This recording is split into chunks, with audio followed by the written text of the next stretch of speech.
Hello students. So in the previous session we have discussed about the longitudinal section of the kidney. Today in this session we will discuss the structure of the nephron and how blood will supply in the nephron and how urine will produce with the help of the nephron in the kidneys. So let us discuss about the structure of the nephron. Okay. So in each kidney nearly 1 million nephrons are present. Overall, from the two kidneys, 2 million nephrons are present. Each nephron, it will cover nearly 3 to 4 centimeter long. Okay? And then when all these 2 million nephrons, when they join together, it will cover nearly 60 kilometers. Let us discuss about the structure of the nephron. In the structure of the nephron, the main part is the Bowman's capsule and then PCT, loop of Henle and then DCT and then the last is the collecting duct.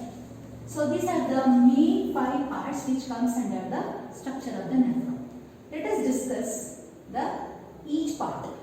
Okay. So this Bowman's capsule, it is like a cup-like structure. Inside this Bowman's capsule, okay, the glomerulus is fitted on the concave side of the Bowman's capsule. Okay. So this glomerulus is nothing but it is a blood capillaries. It is blood capillaries, okay, which will enter to the Bowman's capsule by through the afferent arteriole. Okay, this afferent arteriole divides and it forms a capillary is called as glomerulus. So it is like a thread-like structure, highly coiled structure which is fitted in the Bowman's cup or else Bowman's capsule.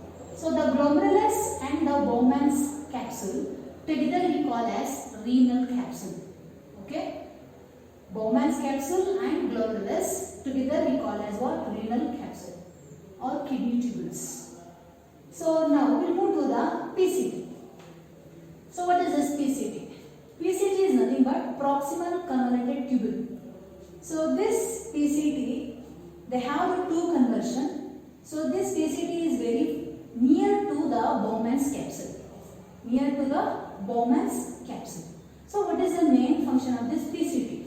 More reabsorption of water will be taken place in the PCT along with the sodium and the chloride ions. Nearly 2/3 of the water molecules will be absorbed by through the glomerulus filtrate. Okay. So this glomerulus filtrate they will carry by through this tubule, that is Bowman's tubule. Okay. So this Bowman's tubule which extend to form the two conversion called as PCT. So here more reabsorption of water and sodium and chloride ions will be absorbed. Okay. So now this PCT next it will move to the another part called as loop of Henle. So this loop of Henle it looks like a U-pin like structure. There is no conversion you will find in the loop of Henle. So what is the main function of this loop of Henle? Where you find in the kidneys. Okay, so in this loop of Henle, again the absorption of water molecules and then sodium, it will be absorbed. Sodium ions will be absorbed in the glomerulus filtrate and they passes by through the tubule. Okay, so when you observe the kidney, when you observe the longitudinal section of the kidney, so you will find a pyramid-like structure. Okay, a stripe-like structure called as pyramid, right? So this stripe-like structure is nothing but loop of Henle and collecting duct. Loop of Henle and collecting duct which forms a striped appearance to form a pyramid-like structure in the medulla region. Okay, so it is nothing but what? Loop of Henle and collecting duct. So then we move to the next part. That is DCT. What is DCT stands for? Distal convoluted tubule. So this distal convoluted tubule which is very far away from the Bowman's capsule. So what is the main function of this DCT? Again here in this glomerulus filtrator. So the glomerulus filtrator, they will pass by through the loop of Henle, and then again conversions are formed called as DCT. When the filtrate will passes by through the tubule, again in the DCT, absorption of water and then chloride ions will be taken place. So here step by step, okay, when they reach to the PCT, again reabsorption of water, loop of Henle, again the water absorption along with some salt like sodium and chloride, and then again in the DCT, in the filtrate, if there is any useful materials are present in the filtrate, means again the reabsorption of water along with the chloride ions will be taken place in the DCT. So now in the DCT, okay, the reabsorption of water taken place, and later they will move to the collecting duct. So this collecting duct where the urine will get collected. So each collecting duct, they may connect it to the another nephrons. I have shown here some arrow marks. So this arrow marks is nothing but which this tubule, okay, this tube, this ductal collecting duct which connects to the another nephron. Okay. So now let me discuss how the blood will supply to the nephron. I hope you understand the structure of the nephron. The main part of the nephron is Bowman's capsule, PCT, loop of Henle, and DCT collecting duct. Okay, so these are the main parts comes under the nephron. Okay, so now when you observe the kidney, you will find the stripe-like structure called as pyramid. So this pyramid appearance, it is nothing but loop of Henle and collecting duct, which give appearance like stripe-like structure when you observe the longitudinal section of the kidney. So now where this loop of Henle is present in this kidney? So this loop of Henle is present in the medulla region. In the previous session already I have explained the two regions of the kidneys. Okay, that is the outer is medulla and the outer is cortex and the inner is medulla. So now this loop of Henle, it is present in the medulla region, okay, and again they will re-enter to the cortex, okay, and then it will stops, and later this DCT, it will starts from the cortex and again they re-enter to the medulla region, and then later, okay, from the DCT, when the filtration will be taken place, the urine will passes and it will collect it in the collecting duct. So this collecting duct is also present in the medulla region, and later when the urine will get collected in the medulla region, by through this pelvis, the urine will passes by through the ureter to the urinary bladder, where the urine will get collected in the urinary bladder. So now let us discuss about how the blood will supply to the nephron. Okay, so after purification of the blood from the heart, okay, the blood contains some nitrogenous waste, especially the main nitrogenous waste is that is urea. The urea has to be removed from the blood. It is very toxic thing. So then from the dorsal aorta, the blood will move by through the renal artery to the both kidneys. Okay, by through the renal artery, the blood will enter to the two kidneys. When they reach, okay, when they reach the kidneys, okay, the artery again divide and redivide to forms the arterioles, okay, and these arterioles, okay, again they enter to the each nephron by through the afferent arteriole. So here this afferent arteriole is very wider, okay, so by through the afferent arteriole the blood will flows to the glomerulus. So now this afferent arteriole again, okay, divide and to form a primary capillaries, a primary capillary network called as glomerulus. So this glomerulus, which is fitted in the Bowman's capsule, it is lodged inside the Bowman's capsule, and here in this glomerulus the ultrafiltration will be taken place, and later, okay, later after filtration of the blood, okay, here due to the ultrafiltration of the blood, the filtrate, okay, when they carried by through the tubule, in that of course the urine along with some useful materials also present. Useful materials means like extra water molecules and then some salt, which is very essential for our body. It is also present in the glomerulus filtrate.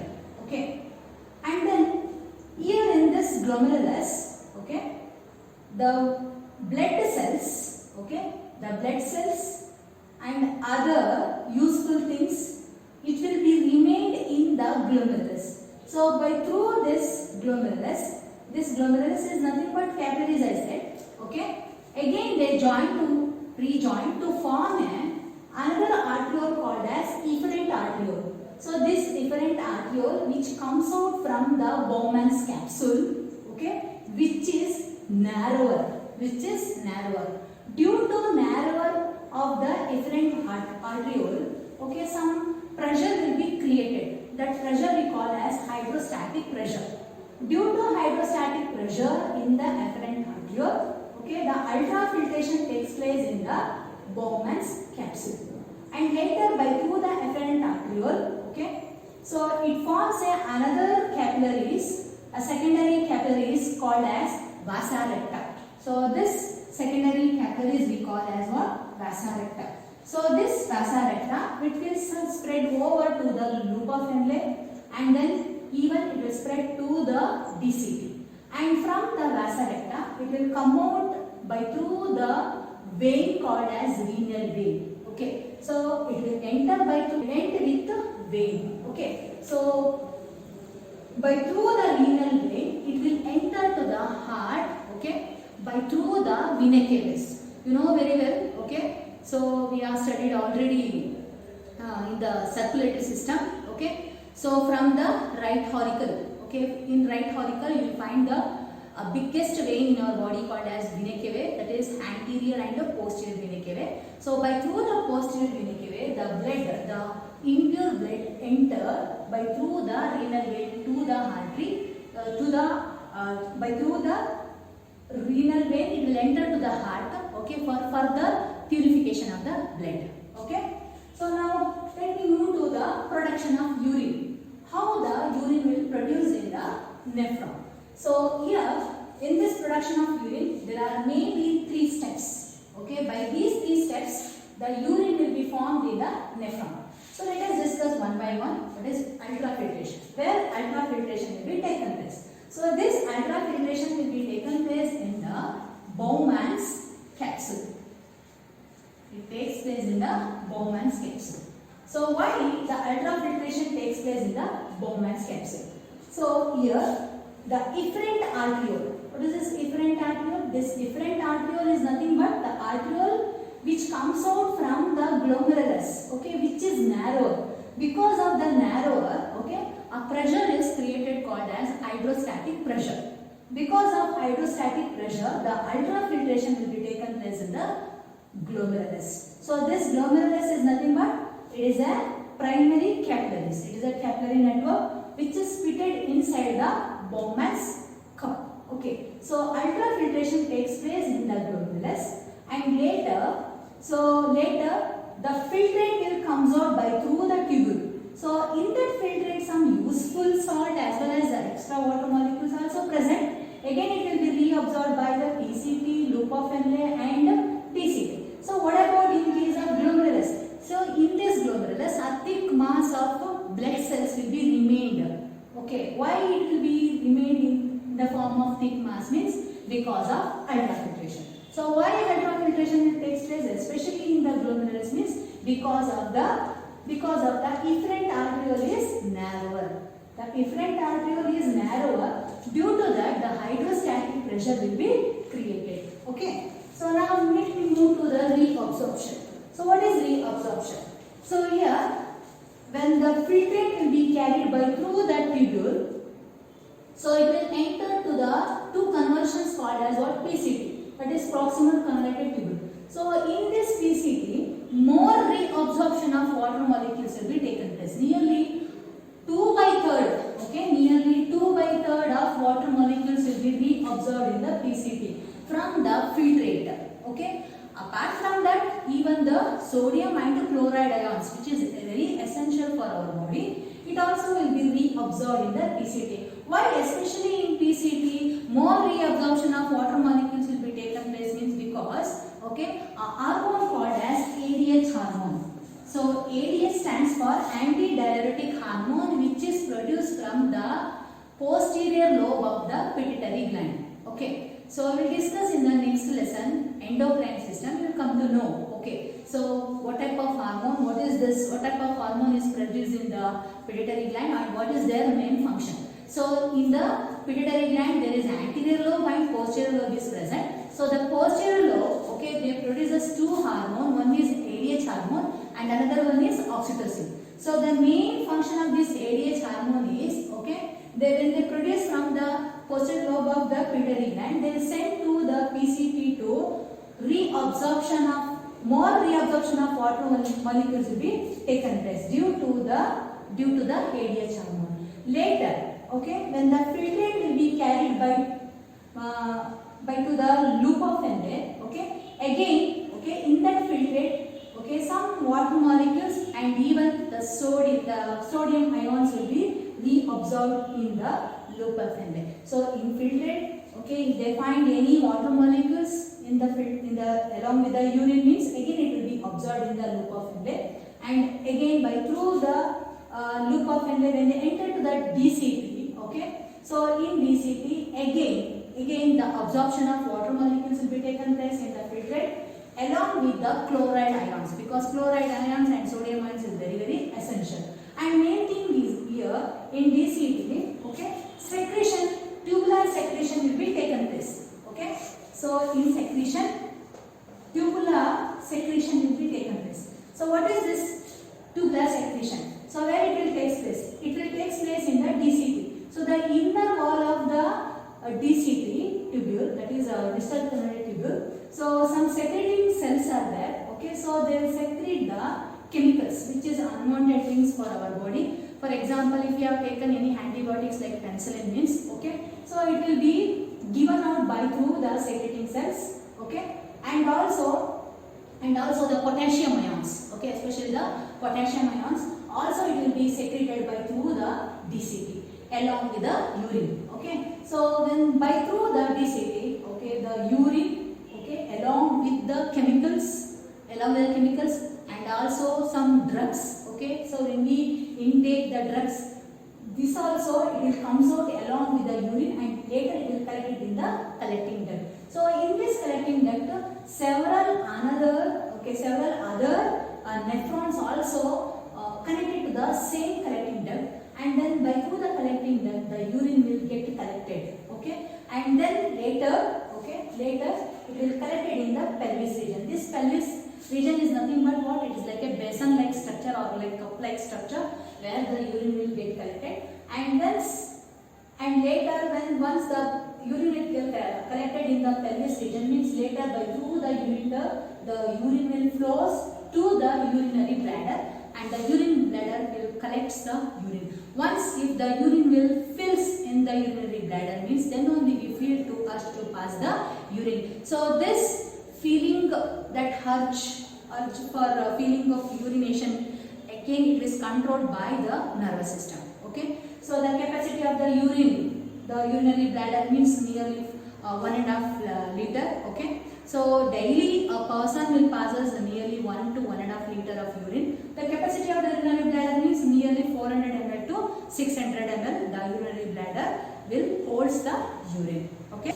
So now all these steps, okay, especially when the urine will produce in the kidneys, okay. So these steps, that is ultrafiltration, reabsorption and tubular secretion, all these steps they require more energy than the muscles, okay. 6 to 7 times more than the muscles they require the energy. So for that energy required, they demanding the oxygen. So they require more oxygen.